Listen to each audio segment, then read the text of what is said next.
Today we're gonna make red velvet cookies with cream cheese frosting. It is a thick, chewy red velvet cookie that is topped with a super simple cream cheese frosting that balances all those flavors. The outside of the cookie is like a little crunchy because we rolled in sugar, but also because of just the perfect texture. And the inside is super soft and tender and moist and chewy. It's the perfect taste of red velvet cake, but in cookie form. Just like chewy cookie perfection. Let's get into it. So we've got ourselves some things on our counter. Let's go ahead and start by softening our butter. You know me, my butter is not softened. So we're gonna pop this in the stand mixer with the paddle attachment, and then I'm gonna hit it with the blowtorch a few times and be fine. Yeah.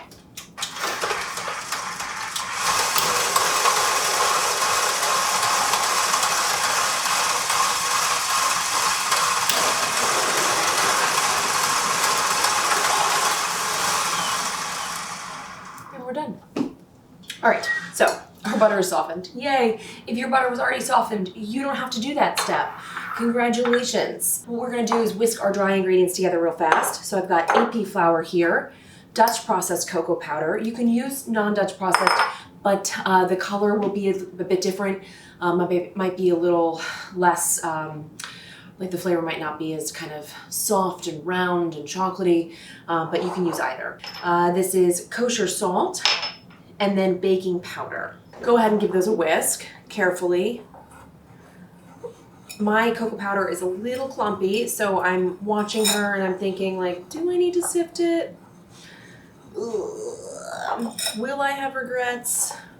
There's a few, clumps in there, but I feel confident in our stand mixer and her abilities today. So into my bowl of my stand mixer, I'm also gonna put this is granulated sugar, and then dark brown sugar, which I just kind of covered to make sure it stayed soft. I'm gonna go ahead and just turn that on. Low at first, and then kind of increase the speed.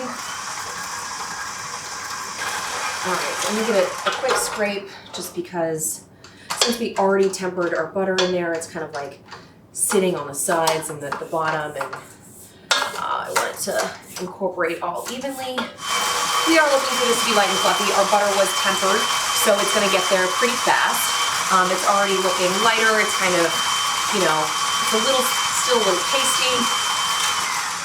We can give it a scrape down. So our sugar has kind of formed a paste and then kind of started to come back into the center, and that's how you know she's perfect. So we're gonna go ahead and just add our egg. Beat that in really well. Looking for it to be nice and smooth and silky, and for our mixer to not change speeds whenever it feels like it. It's fine. Okay, it's very light and fluffy in there. It's gorgeous. So what I'm gonna do is I am going to add my vanilla first. Okay. Beat that in. And then I'm going to turn that down to low, or whatever my mixer feels like doing today. And then I'm gonna carefully unwrap my red food dye here. This is liquid food dye, not gel. And I'm gonna go ahead and just kind of get that in there. Kind of beat it in. Now you just wanna be very careful, because obviously this stuff stains instantly. Okay, you're thinking, wow, that red is shocking. But we're gonna put cocoa powder and all the dyes in it, and it's not gonna look shocking. It's just gonna look like a beautiful red velvet, like a perfect red velvet cake. You wanna make sure you get it all incorporated. You don't want any, undyed bits. She gorge. She is gorgeous. Now we are gonna slowly add our dry ingredients, and we're gonna think about our choices with not sifting and oh, wow. Do you see all of those huge chunks that I have in there? Yes. We made the right call, peeps, okay? Now, if your cocoa powder isn't chunky, then you don't have to do this. This is not a necessary step for cookies. In general, I try never to sift dry ingredients for cookies. or really at any time when it's not 100% essential. All right, we're gonna carefully take our parchment. This is why we did it on parchment. You could do it over another bowl. It doesn't really matter. You do what's easiest for you, and then we're gonna dump it back into our bowl as if it never happened, and we're gonna carry on. Turn this back on low. Go ahead and start to add your dry ingredients that have been beautifully sifted. And just know that they're going to incorporate. So as you get almost all of it incorporated, add the next bit. You don't want to overwhelm it, then it's going to take forever and you're going to develop too much gluten. And nobody wants tough cookies.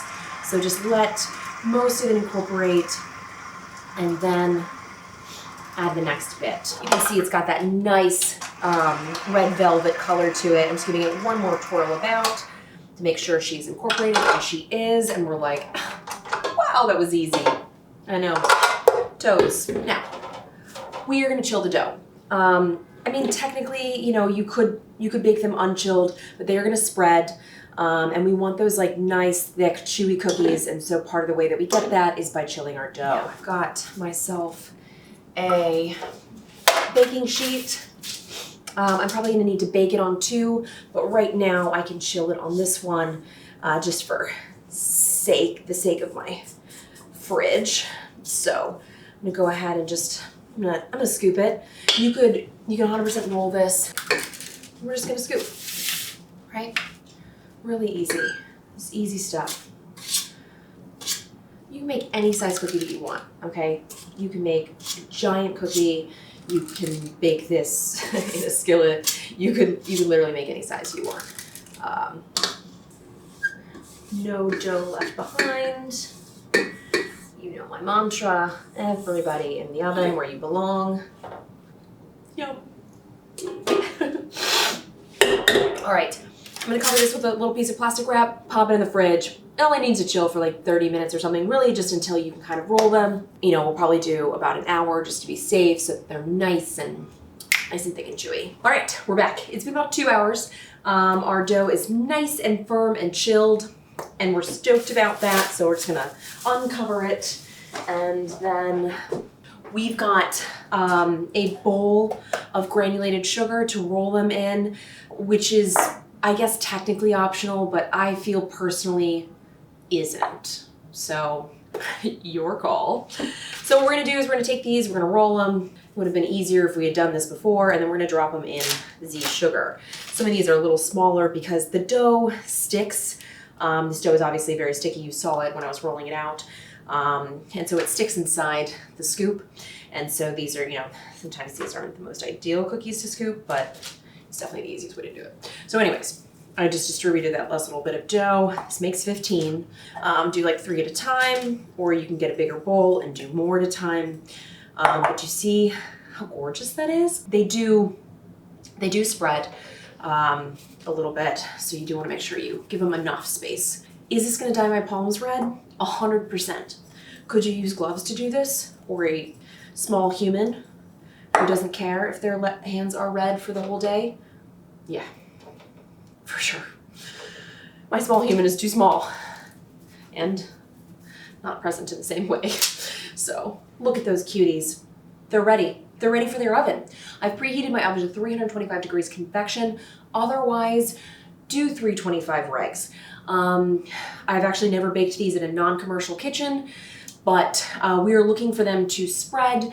They will puff a little bit and they will start to crack on top. They'll look matte. You don't want them to be like super cracked or they're going to be dry. You want them, but they should not look raw or doughy. They should look matte. So that's what we're going to look for. I'm going to kind of rotate my baking sheets every 5 minutes or so, because my oven isn't the super even, because let's be honest, no oven is. In they go. In the commercial kitchen, they bake about 9 to 10 minutes, but I'm not quite sure, so I'm just gonna keep checking until they've puffed, they've set on the edges, and the centers are matte, and just have started to crack a little bit. And they're out. So these baked exactly 10 minutes.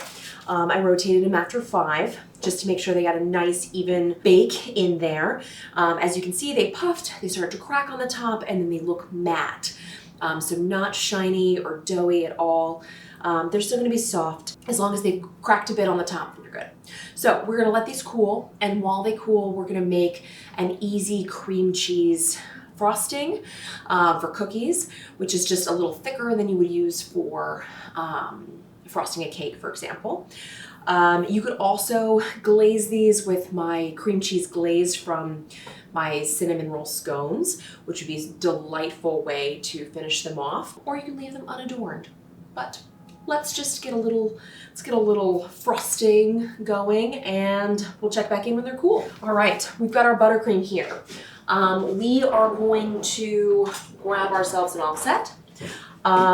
You could pipe this on if you'd like, if you want it a more ornate look. You could 100% pipe this frosting on, but I'm just gonna do a little like spread. I'm just what I'm feeling today. So let's go ahead and just kind of grab a little bit. It's a little easier to do when you pick them up. So I'm gonna do that. You want enough on there, but not so much that you're like, wow, it's all frosting.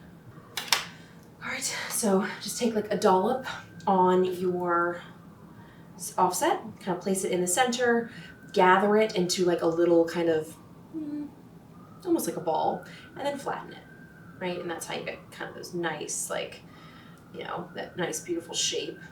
You can go ahead and you can go around the edges if you want, and kind of smooth out, or you can just leave her as she is. All right, and we're done. We could sprinkle these with some sprinkles or some funfetti something, or you can just leave them as they are. The buttercream does have cream cheese in it, and a little bit of heavy cream, so they're not going to sit for longer than a day at room temperature, or they shouldn't. They will, because it's American buttercream, get that nice crusty outside on the frosting, but which will kind of protect the inside and keep it soft. But I would actually ice these the day that you want to serve them, just so that it's super fresh. Or you can put the whole things in the refrigerator and chill them for like 3 days. But the cookie, it's not going to do the cookie any favors. So you're like really in a balance of like deciding between you want the best cookie or the best icing. So make your cookies, bake them, frost them, serve them within a day, and you good. Without further ado, it's time to try. All right, I choose you.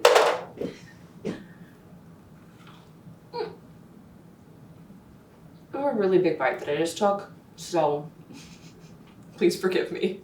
The outside is crunchy and crispy because of the sugar, but also because it like creates a nice, kind of just really nice crunchy outside. And then the inside is just soft and pillowy, but not doughy. They're not underbaked. They're just soft and chewy cookies.